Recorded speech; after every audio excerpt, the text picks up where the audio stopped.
Miss হবে না আপনার পছন্দের টিভি শো, দেখুন জি5 অ্যাপে একদম ফ্রি।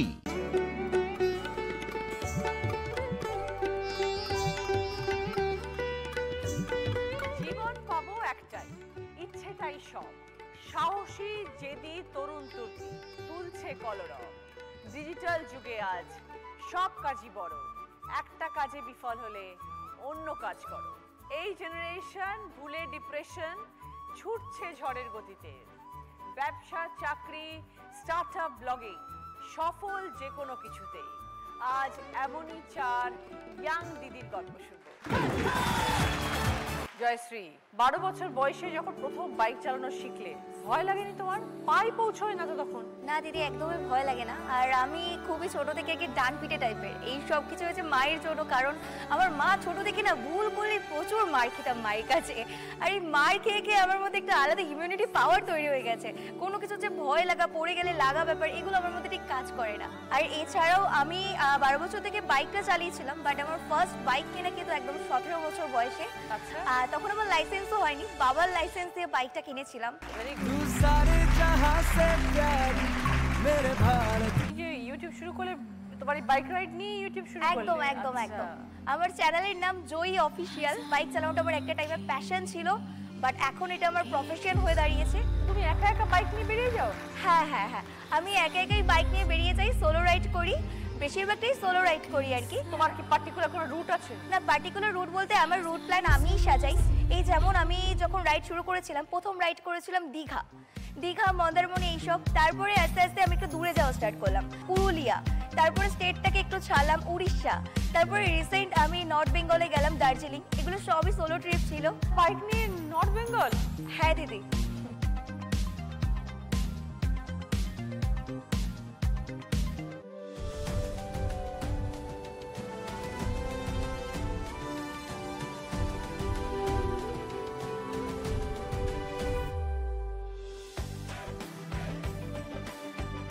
আর এর মাঝে আমি একটা গ্রুপ ক্রিয়েট করেছি, দু চাকায় বাঙালি রাইডিং গ্রুপ, যেটা সম্পূর্ণ আমি হচ্ছি সেখানকার লিডার।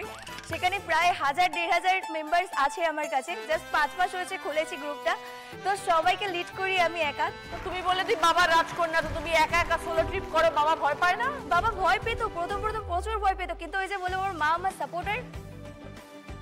আগে তো বাইক চালাতে ভয় লাগার কথা, যেটা তুমি বলে দিদি, ভয় তো দূরের কথা। এখন আমি বাইক চালাই হাত ছেড়ে।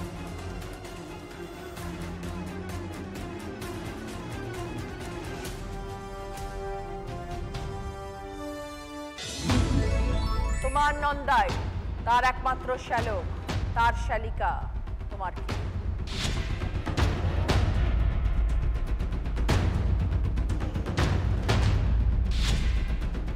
এবার বলো জয়শ্রী। আমার বোন। বোঝাও। তোমার নন্দি মানে আমার নন্দাই, তার শালিকা মানে হচ্ছে আমার হাজবেন্ড। আমার হাজবেন্ডের শালিকা মানে হচ্ছে আমার বোন, তার মানে তোমার কি আমার বোন। শুভাঙ্গিনী, টিসিএস এ জব করো। হ্যাঁ, ছোটবেলাটা কোথায় কেটেছে? ছোটবেলা আমার কেটেছে বহরমপুরে। তো আমি অন্য 5টা মেয়ের মতো অতটা শান্তশিষ্ট নই, বা বড় হওয়াটাও সেম নয়। তো আমি দাদা আর আমার ভাইয়ের সাথে বড় হয়েছি। আমার দিদিরাও ছিল, কিন্তু ওরা একটু শান্ত প্রকৃতির বেসিক্যালি। তো আমি সারাক্ষণ ওই মারপিট, ফুটবল খেলতে যাচ্ছি, ক্রিকেট খেলতে যাচ্ছি, এইভাবে মানুষ হয়েছি যাকে বলে। তো আমি একদম প্যাম্পার্ড চাইল্ড নই, একদমই নয়। মা বাবা আমাকে ছেড়ে দিয়েছে, যা পাখি উঠতে দিলাম তোকে, এরকম ব্যাপার। তো এইভাবেই শুরু। তো আমার দাদা আমাকে মারছে, আমার দাঁত ভেঙে দিল হুট করে। তো আমার মা কিন্তু কোনোদিন আমার দাদাকেও বলেনি, নাহি আমাকে বলেছে তোদের ব্যাপার তোরা বুঝে নে, এরকম ব্যাপার। তো এইভাবে সবকিছু চলছে। দিয়ে আস্তে আস্তে টিসিএস এ জব করা। আমার যেহেতু জয়েন্ট ফ্যামিলি, সবাই মিলে একসাথে থাকা, তো আর আমি সবার ছোট ওখানে। তো এখন তো নিজের পায়ে দাঁড়িয়েছো, মা বাবা কিছু বলছেন? হ্যাঁ, সেটেল করার জন্য তো সবাই বলছে, পরিবারের লোকজন সবাই, কিন্তু ছেলেই পাওয়া যাচ্ছে না। এটাই হচ্ছে বেসিক্যালি কথা। তো কিরম ছেলে চাই যে পাওয়া যাচ্ছে না? একটু ফ্যামিলি ম্যান হতে হবে, কারণ আমি যেহেতু এতজনের সাথে বড় হয়েছি না, তো আমার বাড়ির লোককেও যেন ওইরকম প্রায়োরিটি দেয়, এরকম একটা ব্যাপার রয়েছে। একটু লম্বা টম্বা হবে, তো এইসব নিয়ে আছে। একটু ভালো মানুষ হবে। আর আমার মতো এই দস্যি মেয়েকে যে কে সামলাবে, এটাও তো চাপের বিষয় না। কেউ না কেউ আছে কোথাও। হ্যাঁ, ওই তো শাহরুখ খানের মতো আমি ভাবছি যে কই না কই তো। হ্যাঁ,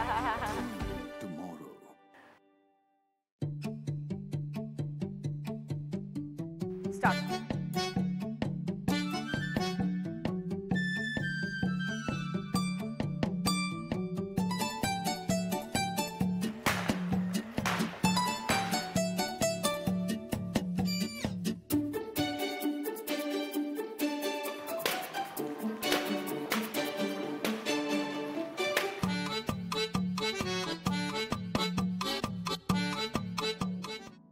ঈশিতা, আসানসোলের মেয়ে তুমি, হ্যাঁ একান্নবর্তী পরিবার থেকে এসছো। হ্যাঁ কতজনের পরিবার ছিল? 29 জন।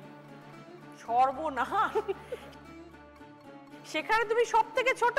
হ্যাঁ ভীষণ আদরের। হ্যাঁ আমার বাড়িতে হচ্ছে মানে বাবারা 7 ভাই, এবার সবারই ছেলে মেয়ে মিলিয়ে আমাদের জেনারেশন সবাই একসঙ্গে থাকেন? হ্যাঁ সবাই একসাথে ভালো, বাবারা very good. থাকে। তো এবার আমার বড় হওয়াটা কিছুটা এরকম ছিল যে যেহেতু আমি সবার ছোট, আমি ছোট থেকে দিদিদের খুব একটা পাইনি, আমি পেয়েছি দাদাদেরকে। তো আমার মানুষ হওয়া বেশিরভাগটা দাদাদের সাথে, আচ্ছা। দাদাদের সাথে মাদের সাথে এইভাবে বড় হওয়া, পড়াশোনা সবকিছু আসানসোলেই কমপ্লিট করা। আমি যখন কলেজে উঠি তখন লকডাউন, তো সেই টাইমে এবার মাথাতে আসে কিছু কি করা যায় এখান থেকে। তখন অনলাইন পোর্টালসে অনেক আন্ডার গ্র্যাজুয়েটসদেরকে হায়ার করতো জবের জন্য, ওয়ার্ক ফ্রম হোমে। তো সেখান থেকে আমার কর্পোরেট জয়েন করা। তো কিরকম জব ছিল সেটা? বিপিওর জব ছিল, কাস্টমার সার্ভিসে। তোমার সঙ্গে যখন পরিচয় হলো, হ্যাঁ। তুমি তখন বললে যে বাচ্চাদেরও পড়াও। বাচ্চাদের পড়াই বলতে আমার বাচ্চাদের পড়ানোটা একটু অন্য রকমের, মানে তথাকথিত কোনো ম্যাথ সায়েন্স সেই রকমের পড়ানো নয়। আমি যেহেতু কর্পোরেটটা অনেক ছোটবেলাতে জয়েন করেছিলাম, তো সেখান থেকেও তো আমার বাবাও একজন টিচার। তো বাবার স্টুডেন্টরা যখন কোনো ইন্টারভিউ দিতে যেত, তো ওরা সব সময়তে পাপাকে জিজ্ঞেস করতো যে একটু দিদিকে জিজ্ঞেস করে বলবে কি ধরনের কোয়েশ্চেন করে। তো এবার পাপা ওদেরকে আমার নাম্বার দিত, ওরা আমাকে কল করতো। এবার সেখান থেকে না মানে প্রায়ই এইভাবে কল আসতে থাকতো। তাহলে একটা কাজ করি, সবাই তোরা জিজ্ঞেস করছিস, আমি একটা পিপিটি বানিয়ে দিই সেটার উপরে। তা আমি সেটার উপরে একটা পিপিটি বানিয়ে সবাইকে শেয়ার করতাম। তো তখন আমার বাবা বললো যে দেখ, এই যে প্রবলেমটা ওরা ফেস করছে না, এই প্রবলেমটা কিন্তু অনেকে ফেস করে জব লাইফে গিয়ে পড়ে। স্কিল সবারই আছে, কিন্তু এই যে ফার্স্ট ইন্টারভিউ রাউন্ডটা কিভাবে ক্র্যাক করবে, এইটা কিন্তু সবাই এই প্রবলেমটা ফেস করে। তো তুই একটা কাজ কর, তুই যদি পারিস আমার যেই বাচ্চাগুলো আছে ওদেরকে একটু টাইম দে।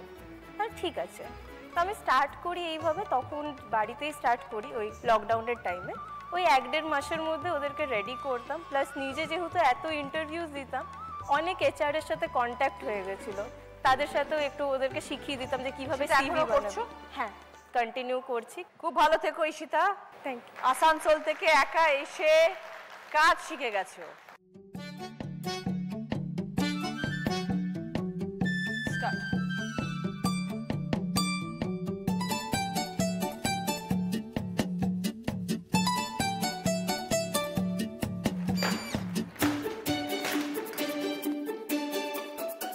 দেখে নেবে।